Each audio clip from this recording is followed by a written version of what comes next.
Good morning mga tropang GL. Ito naman si King Lemon Load Mechanics ng La Union. Meron tayong bisita ngayon na taga Olongapo, Ulo ng Apo. Ayan. Ayan po ang lumabas na carbon deposit ng kanyang EGR valve. Ayan. Sin natin. Tapos yung throttle body yan. And then ngayon, next, kakalasin natin ang kanyang intake manifold mga tropa. So, trabaho muna tayo. Geng geng. Okay.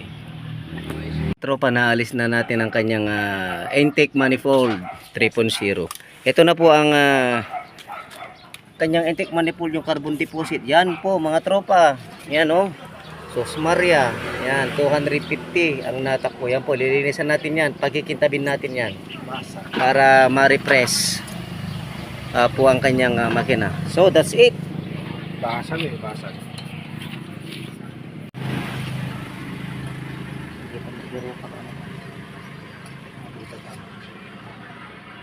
Babalik natin ng kanyang flap.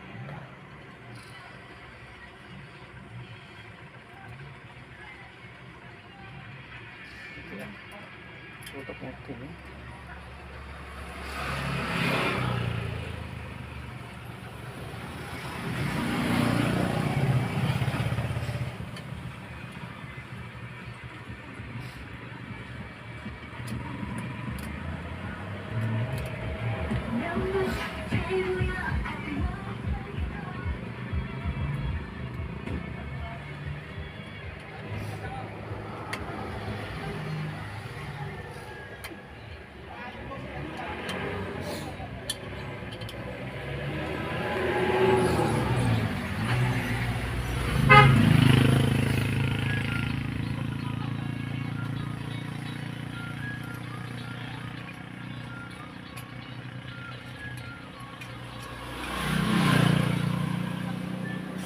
Hirap din nilagay.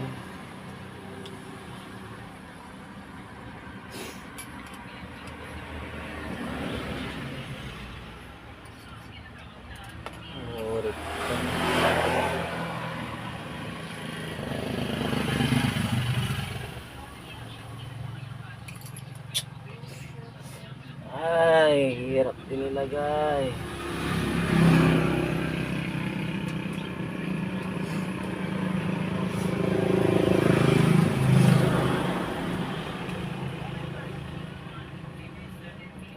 Isa.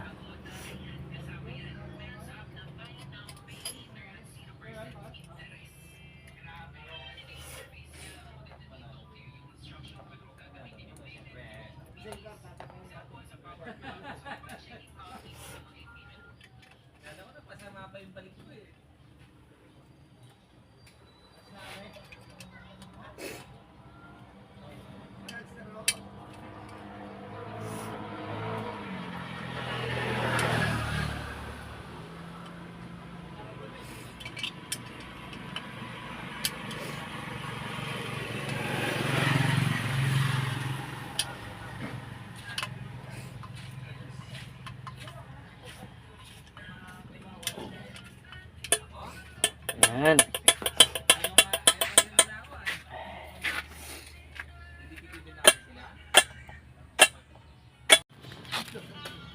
Yan po mga tropa, malinis na. Yan. Yan oh.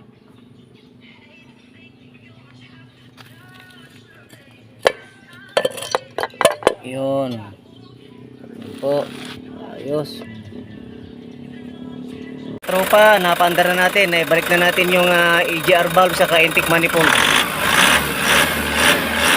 Yan mga tropa, yung walang check engine, hindi ako gumamit ng scanner para siya i-delete man lang or what. Yan. Okay. Yan po, 3 layer multi na lang susunod. Ayun. Pero tropa, tapos na naman ang ating misyon. EGR valve and intake manifold cleaning saka 3 layer GL po. Yan po.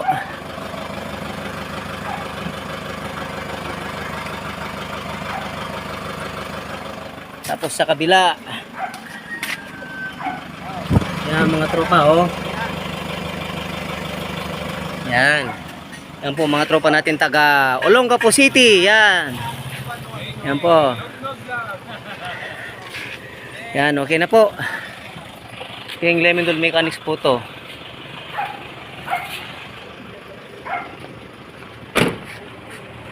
Tropa, paalis na sila. Mission accomplished na naman si King Lemonod. Yan po, pauwi na mga taga Olongapo. Yan po.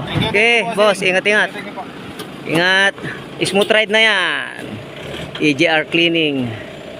Saka 3-layer multi installation. Yan, smooth ride na yan. Sige, ingat-ingat mga boss. Yan.